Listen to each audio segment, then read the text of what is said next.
All right, guys, as the title says, these two are really hard. This is a tough day for me right now. There won't be treats in this video.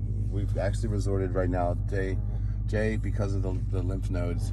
It's a little painful to eat, so we're actually liquefying and syringe feeding him. Just so you guys know, I mean, these are under both him and Annie. So Annie's here too with me. Are under my doctor's care to catch everybody up. Most of you know what's going on with them.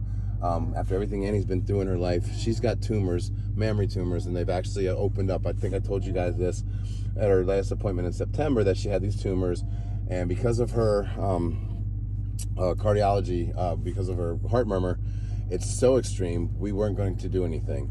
And the reason we weren't going to do anything is because obviously she could tank under anesthesia. She's one of those very few. Come here, buddy. You want to sit with me for a minute until I'm done talking about her?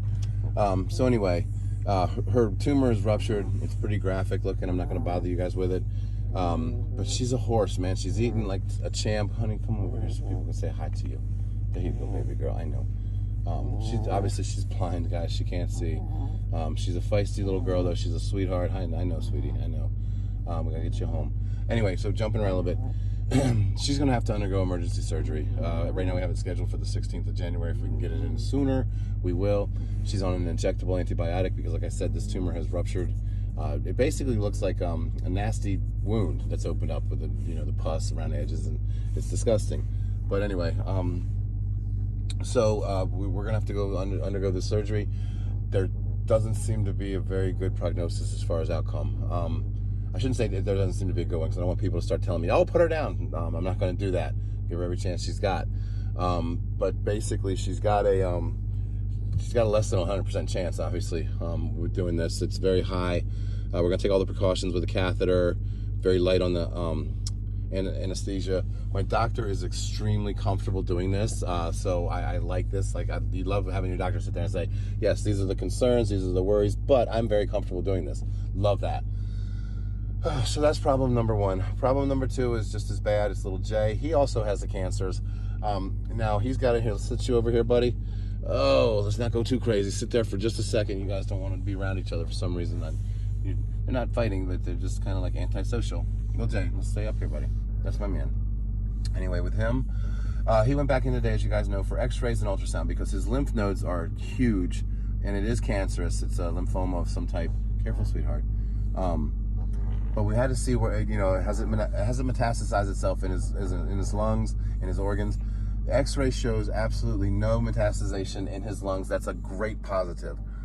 Likewise, the ultrasound showed absolutely nothing wrong with any of his organs. So all the surface sounds great. The problem is his lymph nodes throughout his abdomen and everywhere else are littered with tumors.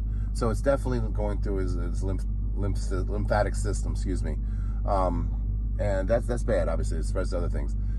So what's the future for these guys? Yeah, we put them down, right? No, we don't do that here. Obviously, as long as they're not in pain, as long as they're not terribly suffering, which neither one is. I know, sweetheart. I know, buddy. But they're not happy. They're not living their best life, but there's still, there's still hope for living a good life. Little Jay could be undergoing chemotherapy or steroid treatment. Those are the two options I've been given. I am doing a different option. I'm doing this option for both of them.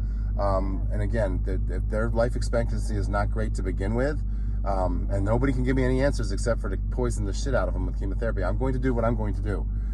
You guys remember me with Parvo when Parvo came in, and I had a Hail Mary pass, and it didn't sound absurd, right? Because the common sense and practical application was there. I went ahead and gave something a try that nobody else would try, right? It was absurd, backyard voodoo magic. You can't cure Parvo. Well, God damn it, we did. We did it, and we did it with natural products, and I'm a strong advocate for it. So why am I getting excited about this? Moving forward, sweetheart, I know, baby. There are some things out there, some anecdotal studies, some stories. Even I believe Hopkins has printed papers on this. There's journals on this now, or scientific papers, whatever. I'm not scientific, obviously. You guys are familiar with fenbendazole. How about this? You've heard of ivermectin. You coming over with Dad, baby? You've heard of ivermectin. I'm gonna flip this around to him and I. There we go, buddy. You guys have heard of ivermectin, right? When COVID came around and Donald Trump and all this shit, and people are taking ivermectin. Well, basically, that's a what do you call it? It's a dewormer. It's a horse dewormer. Well, it's funny because it's getting a lot of press for that, but also there's other ones like that. Panacur is the commercial name for fenbendazole. For those of you who don't know what fenbendazole is a dewormer for dogs. It's actually a goat dewormer, but we use it for dogs, and it kills everything, every type of parasite you can think of, as far as coccidia, giardia, all the worms, basically all the shit. Well, there's anecdotal studies, both in humans and dogs, where fenbendazole at a certain quantity, which is a very safe drug for dogs, just so you know, it's a very safe thing. You can buy it on Amazon. And basically, this stuff is a cancer killer. Now, how can that be? Again, this is all just anecdotal. This is all hearsay, but I'm seeing a lot of it from all these different sources, and damn it, it's worth a Hail Mary pass. But basically, fenbendazole, the way it works is supposedly one of the two things that cancer needs. The two things they need is oxygen and sugar. That's what cancer feeds off of. Well, somehow the fenbendazole comes in and starves the cells, the cancer cells only. It starves them from their oxygen retention. So therefore, they don't have any oxygen to breathe. And then on top of it, I am also incorporating with him, not with Annie, but with him. He's younger, he's stronger. If I'm going to experiment, no offense, Jay, it's going to be you. But it's not a terrible experimentation.